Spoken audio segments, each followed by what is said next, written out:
Orang-orang tua bijaksana yang diceritakan di dalam Al-Quran, kalau sudah berpikir tentang anak-anaknya, pertanyaan yang paling mereka risaukan ialah ma ta'buduna min ba'di. Anakku, kalau pada satu saat aku, ayahmu sudah tidak ada lagi di dunia ini, meninggalkan kamu semua, ma ta'buduna min ba'di, apa yang akan kamu sembah nak? Jikalau sekarang ayahmu masih mau ke masjid, masih mau melakukan rukuk dan sujud, masih beribadah menyembah Allah Subhanahu wa ta'ala, kalau orang tuamu sudah tidak ada, ma ta'buduna min ba'di, masihkah engkau mau datang ke masjid? Masihkah engkau mau rukuk dan sujud? Masihkah engkau mau menyembah Allah Subhanahu wa ta'ala? Pertanyaan ini yang dipikirkan oleh Nabi Yakub kepada putra-putranya.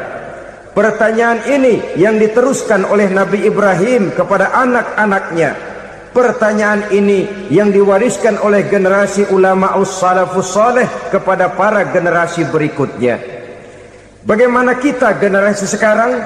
Kita orang-orang tua sekarang bukan berfikir ma ta'buduna min ba'di, malah yang kita fikirkan ma ta'kuluna min ba'di.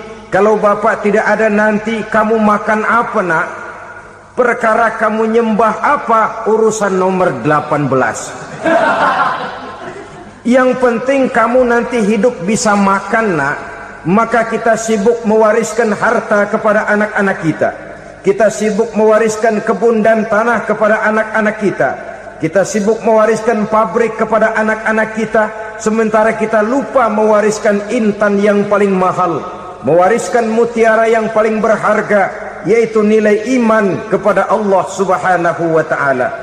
Alangkah baiknya apabila warisan harta, warisan tanah dan kebun, warisan rumah dan pabrik didasari lebih dahulu dengan mewariskan nilai iman kepada Allah Subhanahu wa ta'ala.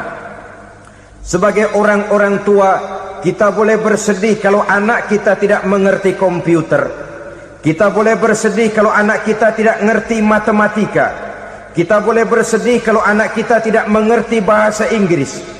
Tapi sewajarnya lebih bersedihlah kita orang tua jikalau mempunyai anak yang tidak kenal Allah sebagai Tuhannya, yang kemudian tidak mau rukuk dan sujud kepada Allah Tuhannya. Itulah kemalangan yang paling malang bila kita meninggalkan generasi yang tidak bertauhid kepada Allah Subhanahu wa ta'ala. Betapapun anak kita tidak ngerti komputer, saudara, paling-paling kerugiannya cuma kerugian dunia. Masuk dia ke alam barzakh, munkar nakir tidak akan sempat tanya kau belajar komputer apa tidak. Kumpul dia di padang mahsyar, malaikat juga tidak akan tanya matematikamu nilainya berapa. Yang ditanya kau kenal Allah, kau rukuk dan sujud kepadanya, kau pernah datang ke masjid. Oleh karena itu sekali lagi, menjaga nilai iman tidak hanya untuk kita, tetapi juga mewariskannya kepada anak-anak kita, generasi yang akan datang. Sungguh kemalangan yang paling besar apabila kita meninggalkan anak-anak kita. Mereka kita tinggalkan lemah ekonominya, itu tidak baik. Mereka kita tinggalkan lemah otaknya, itu pun akan membuat mereka tertinggal oleh yang lain. Tapi yang paling celaka, jikalau kita tinggalkan mereka dalam kondisi lemah imannya, rapuh akidahnya, tidak baik dan tidak betul keyakinan hidupnya. Oleh karena itu Nabi berpesan, jauhilah 7 perkara yang merusak. Yang pertama, syirik kepada Allah Subhanahu wa ta'ala, menyekutukan Allah baik dalam ucapan, dalam keyakinan ataupun dalam perbuatan. Ini perkara pertama yang termasuk 7 perusak besar di dalam kehidupan. Kalau sudah jatuh kita ke lembah syirik, bagaimanapun banyak kebaikan yang kita kerjakan, berjiwa sosial, bertangan pemurah, gemar menolong orang lain, kalau memang dasarnya syirik, maka seluruh kebaikan kita akan hancur, tidak akan ada nilainya dalam pandangan Allah Subhanahu wa ta'ala. Dalam pandangan manusia mungkin kita dicatat sebagai orang sosial, gemar menolong orang lain, tidak berpangku tangan melihat orang yang mendapat kesulitan, tapi oleh karena dasarnya syirik, dasarnya tidak mentauhidkan Allah, maka seluruh nilai kebaikan yang kita kerjakan tidak akan ada nilainya dalam pandangan Allah Subhanahu wa ta'ala. Maka jagalah iman kita, jangan sampai dihinggapi penyakit syirik yang bagaimana kecilnya sekalipun. Sekali lagi, baik syirik dalam bentuk ucapan, syirik dalam bentuk keyakinan, sampai kepada syirik dalam bentuk perbuatan, kita berhindar kepada sifat-sifat yang sedemikian itu. Karena apa? Dalam satu ayat Quran Allah Subhanahu wa ta'ala menjelaskan, innallaha la yaghfiru ayyushraka bih wa yaghfiru ma duna dzalika liman yasha.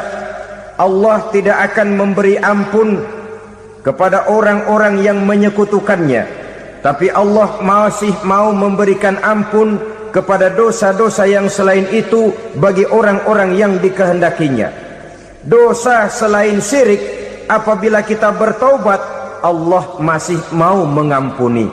Tapi kalau sudah jatuh ke tempat syirik, itu sudah dosa yang tidak berampun. Taubatnya tidak lain melepas syirik, kembali kepada tauhid, berkeyakinan bahwa hanya ada Allah Subhanahu wa ta'ala, Tuhan satu-satunya yang lam yalid walam yulad walam yakul lahu kufuwan ahad.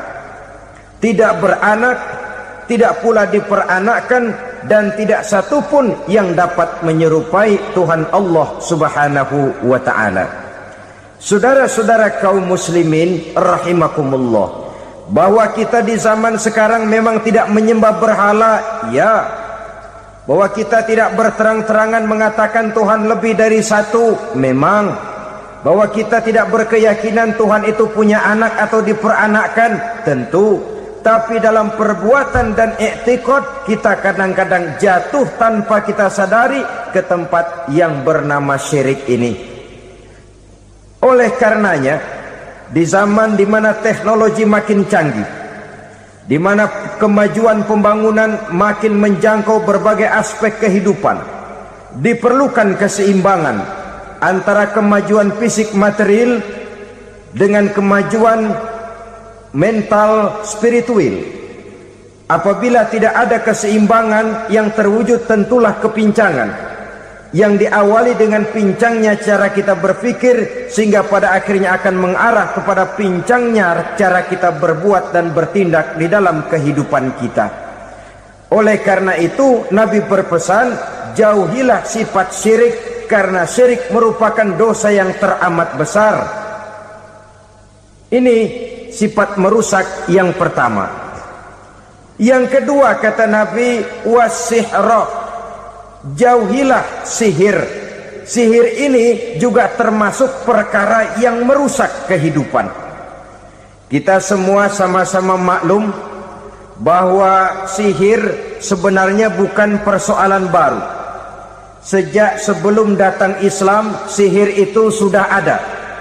Di zaman Yunani kuno, sihir ada. Di zaman Mesir kuno, di zaman Cina kuno, dan yang lain-lain yang serba kuno, sihir itu sudah ada. Bahkan para nabi pun, para rasul yang diutus oleh Allah Subhanahu wa ta'ala, senantiasa berhadapan dengan ahli-ahli sihir untuk menguji kebenaran dari misi yang mereka bawa.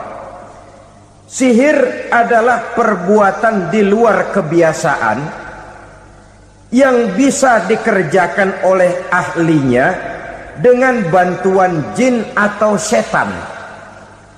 Hukum mempelajari sihir adalah haram, mengamalkannya lebih haram lagi. Sebab itu saudara-saudara, sihir merupakan perbuatan merusak yang harus kita jauhi. Ciri-ciri daripada perbuatan sihir, pertama, ia mengandung tipuan, bayangan khayal. Di zaman Nabi Musa misalnya, orang melihat tambang-tambang itu seperti ular. Nabi Musa melayangkan tongkatnya menjadi ular-ular besar yang memakan ular-ular kecil ciptaan tukang-tukang sihir Fir'aun tadi. Lalu sihir bisa terjadi dengan bantuan jin kafir atau setan. Kemudian ciri yang ketiga, sifatnya halus dan tersembunyi. Taruh kata ada seorang ahli sihir yang mempergunakan ayat-ayat Quran sebagai jompa-jampe, sebagai baca-bacaan, itu cuma sekedar kedok. Tujuannya tidak lain menjadikan agama sebagai kedok untuk membenarkan cara yang dimurkai oleh Allah Subhanahu wa ta'ala. Satu hadis yang diriwayatkan oleh Imam Bazar dan Tabrani, Nabi berpesan, laisa minna man tatayyara lahu au takahhana au tukuhina lahu au sahira lahu. Tidak termasuk ke dalam golonganku, kata Nabi, tidak termasuk umatku. Siapa mereka? Man tatayyara lahu, orang yang bertatoyur. Apa tatoyur itu? Dari kalimat toyaro, artinya terbang. Toir biasa diartikan dengan burung. Tatoyaro percaya kepada suara-suara burung. Man tatoyaro lahu, mempercayai, meyakini dengan benar-benar kepada suara beburungan. Kan suka ada itu, nah bunyi burung tuh, maling liwat. Maling liwat, burung bunyi, maling liwat. Itu termasuk tatoyaro lahu, percaya kepada suara burung. Kan aneh kalau suara orang nggak dipercaya, suara burung malah dipercaya. Ada ustadz ceramah, kiai ngaji, nggak mau didengerin, burung dengerin bener. Nah, suaranya dari sebelah mana? Belah kulon. Nah, itu tandanya anu. Habis dihitung-hitung. Itu termasuk tatoyaro lahu.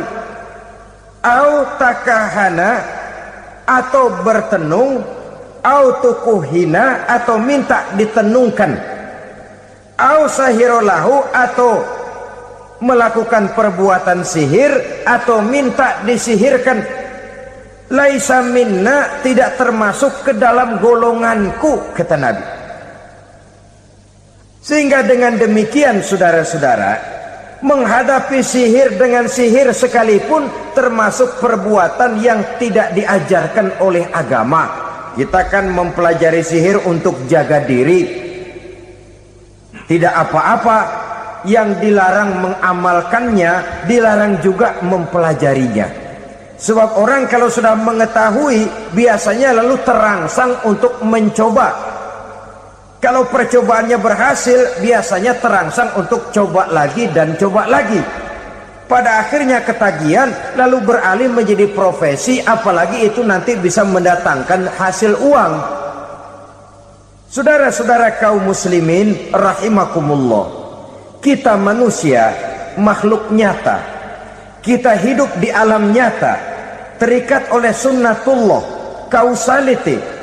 Oleh karenanya, bagi kita keyakinan yang penuh, keikhlasan di dalam bertuhankan Allah, penyerahan diri sepenuhnya hanya kepadanya, itu sudah merupakan obat penangkal yang sangat ampuh agar kita tidak terkena penyakit-penyakit yang dibuat oleh setan dan para pembantunya. Sehingga beberapa ayat Quran mengajarkan, misalnya a'udzu bikalimatillahi tammati min syarri ma khalaq, atau bismillazi la yadurru ma'asmihi syai'un fil ardi wala fis sama, dengan menyebut nama Allah yang tidak bisa mendatangkan bahaya sedikit pun, dari baik yang datang dari langit maupun yang datang dari bumi. Jiwa yang kosong dari keyakinan yang penuh kepada Allah, jiwa yang penuh was-was dan ragu-ragu, itu yang mudah terserang oleh penyakit-penyakit yang dikerjakan oleh para tukang-tukang sihir, yaitu oleh setan dan seluruh para pembantunya. Kemudian hadis kedua yang diriwayatkan oleh Imam Ibnu Hibban, Nabi bersabda, la yadkhulul jannata mudminu khamrin wala mu'minu bisihrin wala qati'ur rahmin. Tidak masuk surga. Ini Nabi yang bilang, tidak masuk surga Siapa itu? Pertama, mudminu khamrin, orang yang berkekalan dalam mabuk. Selalu mudminun itu sudah menjadi perbuatan rutinnya, tidak kapok-kapoknya, teler seumur hidup. Mudminu khamrin, tidak masuk surga orang yang selalu bermabuk-mabukan. Yang kedua, wala mu'minu bisihrin, orang mukmin tapi main sihir. Ini juga oleh Nabi diperingatkan, tidak akan masuk surga orang mukmin tapi suka main sihir. Wala qati'u rahmin, dan tidak juga orang yang memutuskan silaturahmi. 3 macam manusia yang diperingatkan Nabi tidak akan masuk surga: orang yang selalu mabuk, orang mukmin yang main sihir, dan orang yang memutuskan silaturahmi. Saudara-saudara kaum muslimin rahimakumullah. Lalu orang berkata, kenapa dilarang kita bersihir padahal Rasul sendiri kan punya mukjizat? Nah, kita memang harus membedakan antara mukjizat dengan sihir. Dalam kehidupan agama kita kenal ada yang namanya mukjizat, ada yang namanya karomah atau keramat biasa diucapkan, ada yang namanya maunah, ada yang namanya irhas, ada juga yang namanya sihir. Kesemuanya ini berbeda, saudara-saudara. Yang dinamakan mukjizat itu khusus untuk para rasul saja. Satu kejadian luar biasa yang terjadi dilakukan oleh Rasul atas izin dari Allah Subhanahu wa ta'ala. Perbedaannya dengan sihir jelas. Sihir dari setan, mukjizat dari Allah. Sihir bisa dipelajari, mukjizat tidak. Sihir umumnya untuk maksud-maksud yang tidak baik, sedangkan mukjizat untuk memperkuat kebenaran yang disampaikan oleh para rasul dan ditentang oleh umatnya. Bahkan kafir Quraisy dahulu menganggap orang-orang ahli sihir itu berada dalam satu posisi yang hina, sehingga mereka mengatakan dan menuduh Nabi Muhammad sebagai tukang sihir. Tuduhan sebagai tukang sihir adalah tuduhan yang sangat aib dan hina. Di tengah masyarakat kufar jahiliyah, kedudukan tukang sihir dipandang sebagai kedudukan yang hina, sehingga mereka mengejek Nabi dengan sebutan tukang sihir. Jadi mukjizat hanya untuk Rasul saja. Kemudian karomah. Karomah ini asal kata dari karoma, kehormatan, kemuliaan yang diberikan Allah kepada hamba-hambanya yang rajin mendekatkan diri kepadanya. Oleh karena ketekunannya melaksanakan ibadah, Allah memberikan keistimewaan kepada orang itu, yang dengan keistimewaannya dia bisa mengerjakan yang tidak bisa dikerjakan oleh orang lain. Karomah hanya bisa dicapai dengan prestasi ibadah. Kalau sihir, mau ibadah apa enggak, asal dia belajar, bersatu dan berteman dengan setan, memenuhi persyaratan-persyaratan setan, biasanya lalu bisa. Sedangkan karomah tidak mungkin terwujud tanpa orang mendekatkan diri sedekat-dekatnya kepada Allah Subhanahu wa ta'ala. Maka kita lihat biasanya orang-orang yang punya ilmu sihir, mukanya rata-rata nggak enak dilihat. Kumuh, jauh dari air wudhu, jauh dari sujud kepada Allah, malah berteman dengan setan, menjadi pelayan-pelayannya setan. Saudara-saudara, adapun maunah, keistimewaan yang diberikan Allah kepada hamba-hambanya yang belum sampai kepada tingkat wali, tapi orang itu lebih banyak kebaikannya daripada kesalahannya. Umpamanya, saudara jalan bertiga di pinggir jalan, Saudara ada pada posisi di tengah, lalu bertiga ini ketabrak mobil. Menurut perhitungan saudara mati lebih dahulu, tapi terjadi hal yang aneh. Dua teman saudara mati, saudara malah cuma luka dan lecet sedikit saja. Apa itu? Kalau kita lebih banyak kebaikannya daripada kesalahannya, itu yang dinamakan ma'unah, pertolongan yang diberikan Allah kepada hamba-hambanya yang lebih banyak kebaikannya daripada kesalahannya.